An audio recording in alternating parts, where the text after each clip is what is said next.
everyone. Welcome back to the show. So I decided I'd like to do a little mini series with all of you.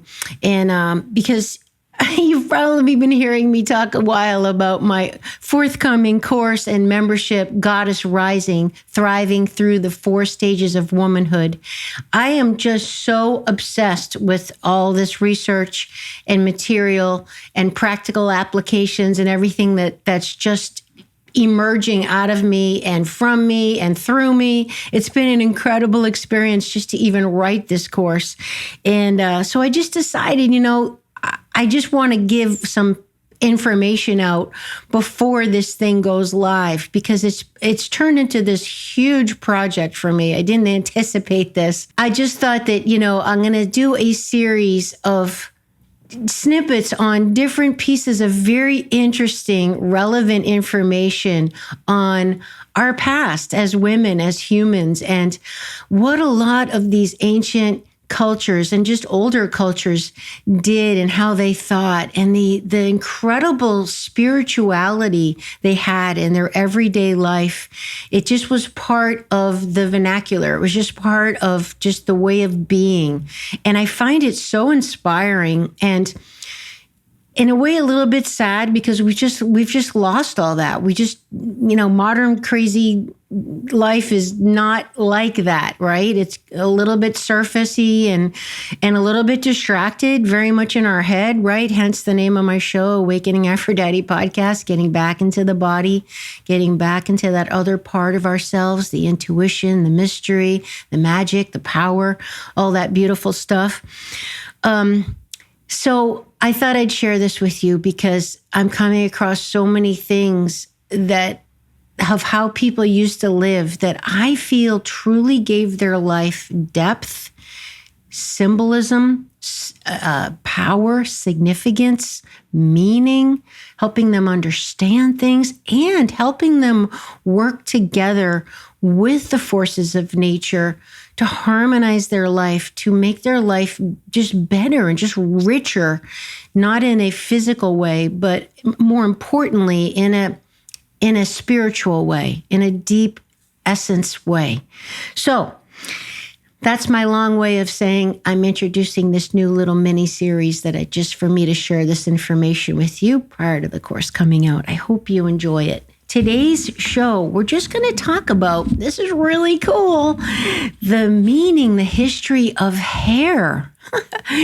Like, as in, yes, your coif, human hair. I don't know about you. Most of our audience is women. We do have a lot of men, which I love so much, but the majority of our listening and viewing audience are women. But I don't know about you girls, but my hair has always been kind of my thing, okay? Actually, it's really kind of funny. Side story. When I was born as a baby, actually on the doctor's, I don't know what you call it. It's not a birth certificate, but the doctor's notes, right, for the delivery, whatever that piece of paper is called. The doctor actually wrote on it, baby has a lot, capital L-O-T, of hair. So hair has always kind of been my thing. And I've always just loved to have like a big mane of hair. I wasn't born or raised in Texas, but I probably should have been, because I always loved the saying, the higher the hair, the closer to God. I just love big hair. Hair's been my thing. So I thought this would be a really good place to start, because I've learned so much about the powerful symbolism of hair. And gosh, I don't know, maybe that's why I've just loved hair so much.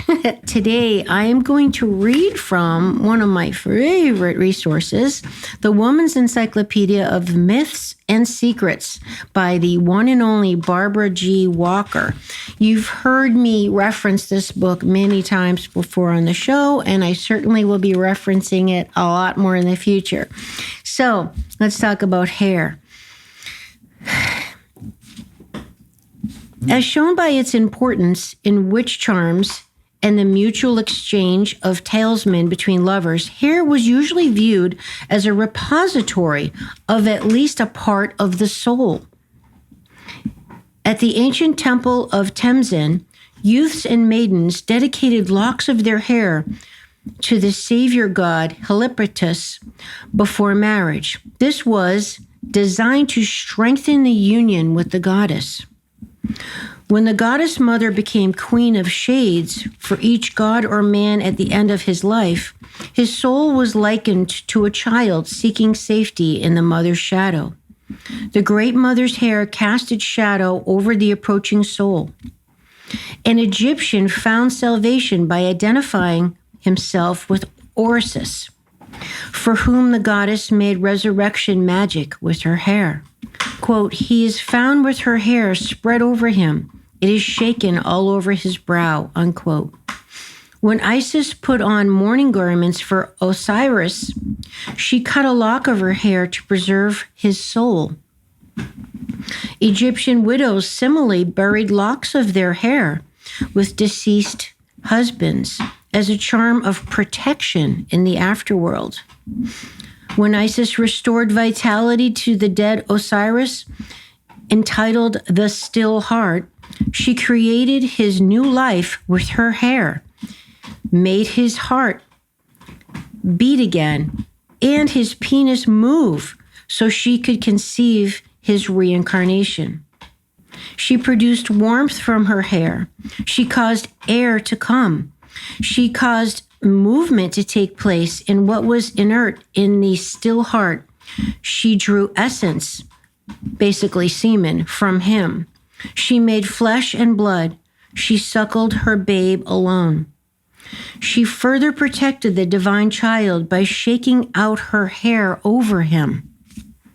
Mortal women often claim the same preservative magic for their own hair. Many were protected from harm and dedicated locks of their hair, particularly on Aphrodite's altar, for this purpose. When the hair was vanished from the temple, it was discovered among the divine figures in heaven, where it appears to this day as constellation Coma Berenices, otherwise known as Berenice's hair. Signs and wonders in the heavens were usually interpreted as significant omens of future catastrophes, particularly a comet called Spirit of Hair. A comet was supposed to be a tendril of the Great Mother's hair appearing in the sky as the world was slowly overshadowed by her twilight shadow of doomsday. Most forms of the death goddess showed masses of hair standing out from her head, sometimes in the shape of serpents, as in the Gorgonian Medusa. On the magic principle of as above, so below, a woman's hair partook of the same mystic powers as the goddess's hair. Tantric sages declared that the binding or unbinding of a woman's hair activated cosmic forces of creation and destruction. And just I'll say as an editor's note, you've probably heard the expression many times, let your hair down, or she let her hair down if you're reading a novel or whatever. So that's very symbolic. It's always been symbolic of letting loose, like getting wild, right? Like you've got your hair coiffed up in a nice updo and you get home. It's like you take off your bra if you're wearing one. I usually try not to wear one, but that's another episode with Sydney Ross Signer that you definitely should listen to. But when you get home, you take off your shoes, you let your hair down, right? It's like you just relax and just get loose and get wild. So that's a very symbolic thing. And apparently it has spiritual reasons and energetic forces for the reason why we let our hair down. See, this is why I want to share this with you. It's so cool. The same idea prevailed among prophetic priestesses or witches who operated with the unbound hair on the theory that their tresses could control the spirit world. Now listen, I'm just going to also jump in here. Don't freak out by the word witches. Okay, if you grew up Judo Catholic or whatever, we've just, the witch burnings and the witches are evil and, ugly and all that stuff. But the root of witches just meant a woman who was spiritually connected or even gifted, who knew the ways of nature, who knew the ways of the cosmos. So a lot of people I know would be considered witches right now just because they practice herbal medicine or make people feel better. They're healers, right? So don't freak out by the organic, ancient use of the word witches, because in its truest form, it was a good thing. It was a benevolent thing, a necessary thing, and a beautiful, blessed thing. It wasn't what we think of it now, which unfortunately so many of these words and terms were just demonized by people who had ulterior motives to control and have power. But that's another issue, okay? But it's really sad because I just wanted you to know, don't freak out when you hear the word witches, okay? So I'm glad you're still here and you didn't tune out after that word triggered you. All right, so mother goddesses like Isis, Cybele, and many emanations of Kali are said to command the weather by braiding and releasing their hair. This is really cool. I've heard this a lot. Their corresponding mortal representatives could cause to be bound or loosened in heaven what they bound or loosened on earth. Hence, the unflagging superstitious belief in Christian Europe that witches' hair controlled the weather. Isn't that cool? Churchmen and witches raised storms, summoned demons, and produced all sorts of destruction by unbinding their hair. How cool.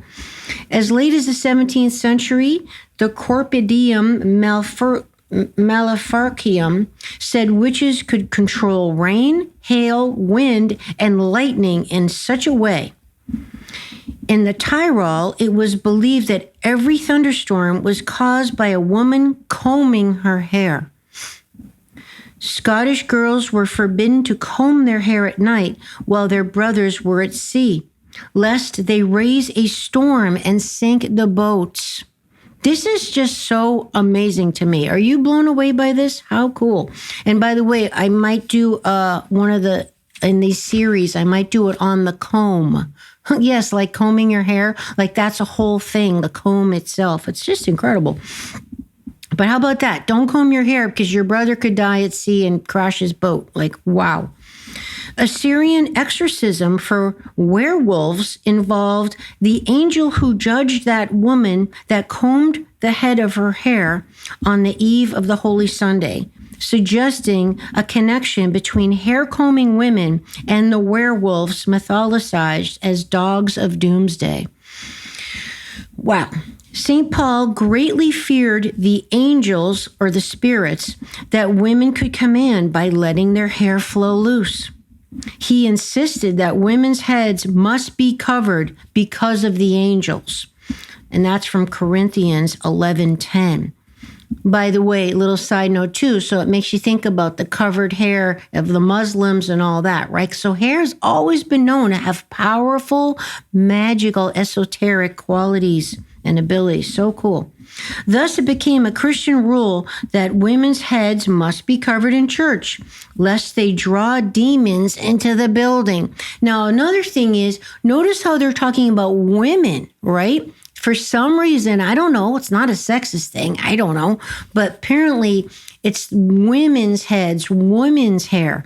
And I will say, side note, we've always known that women are more connected to the esoteric, right? That's why they were always the omens. That's why they were the sages, the wise women, right? So it's not that men can't be wise. Like, don't freak out. I'm not saying any of that stuff. I'm just saying that women have always been the oracles, and they have had the ability to tap into their intuition and the feeling body, the feminine, Aphrodite, more than men. It's just a feature. Men have other qualities and abilities that women don't have, but that's one that women have always historically had. Hence, the belief that their hair was very powerful and they had to cover their head, but not men. So thus it became a Christian rule that women's head must be covered in church, lest they draw the demons into the building. Modern women wearing hats or head shawls to church unconsciously defer this ancient superstition about their hair. Due to identification of bats with demons, the erroneous notion that bats tend to tangle themselves in women's hair arose from the same superstition. Listen to this. The ancients insisted that women needed their hair to work magic spells. Thus, women deprived of their hair were considered harmless. For this reason, Christian nuns and Jewish wives were compelled to shave their heads. Inquisitors of the medieval church insisted on shaving the hair of accused witches before putting them to torture. Christians claimed Satan told his worshipers that no harm could come to them, quote, as long as their hair was on, unquote. Some inquisitors preferred to shave bodily hair too, hence the expression, quote, to make a clean breast, unquote. That is, to confess. This arose from the custom of shaving the chest hair of male witches. Inconsistently, churchmen apparently thought women should not take the initiative and cut off their own hair. Cutting off her hair was one of the crimes for which Joan of Arc was condemned to the fire. And by the way, we have a Awakening Aphrodite Fast Friday episode where I talk about Joan of Arc and we get into her cutting her hair. And we'll put that in the show notes for you. The count read, quote, this woman is apostate, for the hair which God gave her for a veil she has untimely cut off, unquote. Had she been tortured as the inquisitors threatened, her hair would have been untimely cut off anyway. It seems that men wanted to do it themselves and not be anticipated. Medieval Europe had innumerable superstitions based on pagan significance of hair. And again, pagan, don't get triggered by that word. That just means a person of the land, a person of the earth. Again, it got, I don't know, the meaning of that word got really off track, frankly, and it became something negative as an anti-spirit, anti-God. But the roots, the original meaning of the word pagan just meant person of the earth. Okay, so children's hair was left uncut for many years on the theory that their strength would be impaired if their hair was cut too soon. Gypsy witches advised the lovelorn to snip a lock of the beloved's hair secretly and wear it as a ring or a locket. You might have heard that superstition. Whoever possessed another's hair had power over his soul. Woo! Powerful. Lovers often traded hair locks in a token of good faith. If either betrayed the other, the hair lock could be used to cast a vengeful spell on the betrayer. Gypsies said a witch could be known by her hair, which grew straight for 3 or 4 inches, then became to wave like a waterfall bouncing over the rocks. This was one of the distinctively Hindu ideas that gypsies brought with them out of Asia. The waterfall effect was produced when naturally straight hair was kept in braids, a fashion of both Hindu and gypsy women. During childbirth, however, gypsy women always let their hair flow loose on the magic principle that braids or knots would tie up the birth. European witch midwives often shared this belief, but many also braided female hair into amulets to preserve suckling infants and their nurses. This custom continued in Ireland up to the 19th century. Homer spoke of Circe, the braided tresses, an awful goddess of mortal speech. That is, Circe's hair and words like Kali's controlled creation and dissolution. Circe was another name for this fate spinner who sat at her loom, waving the destinies of men and singing her spells of becoming. Circe's braids symbolized her power over metaphysics. She stood for the cosmos cirque, or the karmic wheel. Braiding the round of fate, fate as in the goddess, fate, capital F, was expressed in pagan dances like the maypole dance, the maypole that people still do now on May 1st, with ribbons signifying the rays of sun and moon. On May's Eve, female dancers circled the pole or the either wintershins or moonwise, the counterclockwise direction sacred to women, while male dancers progressed in the other direction, sunwise. The resulting braid of the ribbons represented interpenetration of masculine and feminine powers, because we need both, right? We need both to create. That's the Eros Gamos. All right, so this heathen dance survives as the, quote, braiding figure in square dancing known as the grand right and left, in which men and women were opposite directions around a circle with or without touching hands as they pass. For the sun gods, hair represented both rays and fertility. Apollo's phallic function was implied by his epithet, chrymosomes. So Apollo was also known as he of the golden locks. Ceremonial castration was the meaning of solar gods' haircuts, like Samson's. A traditional site of the hero's castration or haircutting was Calvary, called Bald Skull, a hill where sacrifices were performed. Romans sometimes called the great goddess Calva baldness, a name so old that no one knew the reason for it. Tantric sadhakas who worshipped hairy Shiva may have been the original Sadhukis of the Bible.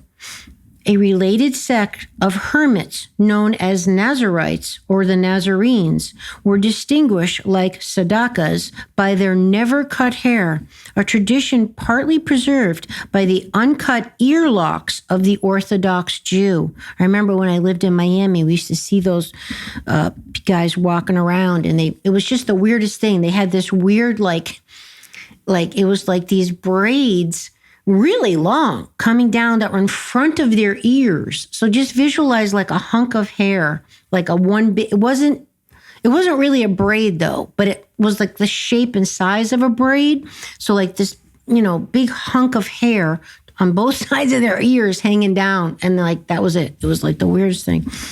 Yeah. Those are the Orthodox Jews. The law of the Oriental holy hermit appears in the Bible. Quote, he shall be holy and shall let the locks of the hair of his head grow. And that's from Numbers 6:5. But Christians said a man having long hair was shameful. And that's in Corinthians 11:14. An opposing myth relating fertility to baldness was promulgated by Hippocrates, possibly because he himself was subject to hair loss. Go figure. He said bald men are, quote, of an inflammatory habit, and the plasma in their head being agitated and heated by salicity coming to the epidermis withers the roots of hair, causing it to fall off, unquote. Thanks to Hippocrates, the mythic relationship between baldness and sexual potency has lasted up to present day. I don't know about you, but I've never heard that myth. Oh, well.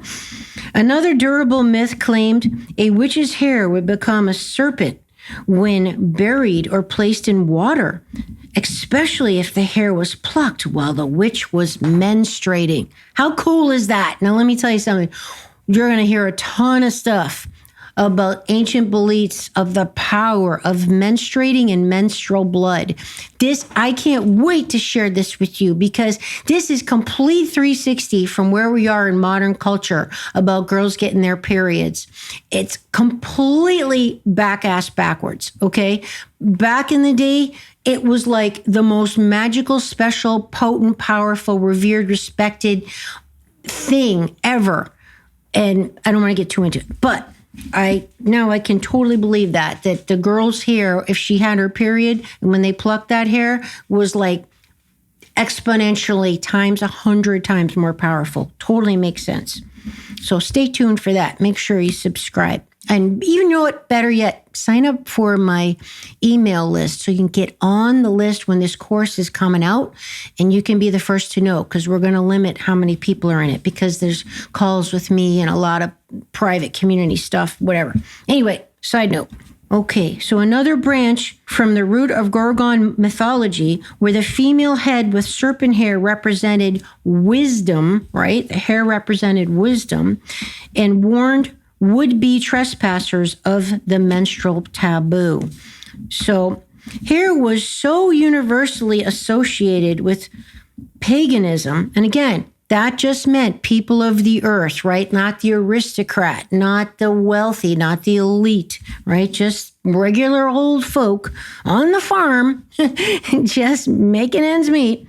Okay, so hair was so universally associated with paganism that British churches used to command men to shear their hair and beards on Monday, Thursday, the day before Good Friday, so they would be, quote unquote, honest.